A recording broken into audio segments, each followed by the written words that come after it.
আমি অনেক কিছু জেনেও চুপ থাকতাম, কারণ আমি তারে অনেক বেশি ভালোবাসতাম। যা কিছুই দেখতাম সব ভুলা যাইতাম, কিছু মনে রাখতাম বা না রাখতাম, তারে ঠিকই মনে রাখতাম। আমি তারে এতটা চাইছি যতটা চাইলে একজনকে পাওয়া যায়, কিন্তু তারপরও এক হাতে কি আর তালি বাজানো যায়? দেখবেন হঠাৎ করে কেউ আপনার লাইফে চলে আসবে, না চাইলেও আপনার পুরো অগোছালো জীবনটা গুছিয়ে দিবে।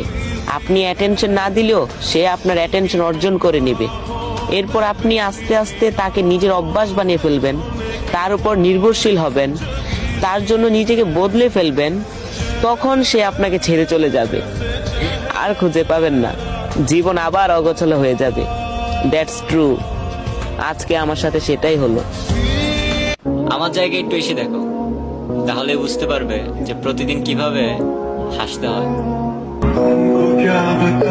আমি তোমার জন্য যে মানুষগুলার ইগনোর করছি, সেই মানুষগুলো এখন আমার আইসা বলে, কিরে থাকলো না তোর ওই মানুষটা সারা জীবন?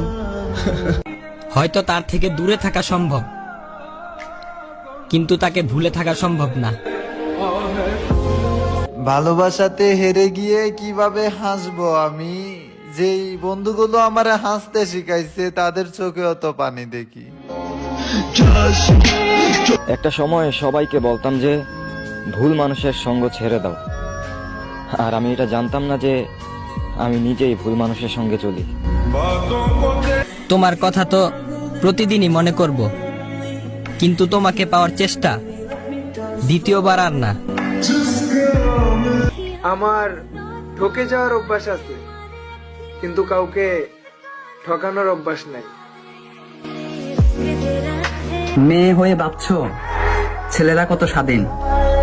ছেলে হলে বুঝতা বাস্তবতা কতটা কঠিন। বারবার নিজেকে ছোট করতে কার ভালো লাগে বলো? একটু কথা বলার মধ্যে যে কতটা শান্তি, যে কোনোদিন কাউকে মন থেকে চেয়েছে সেই জানে।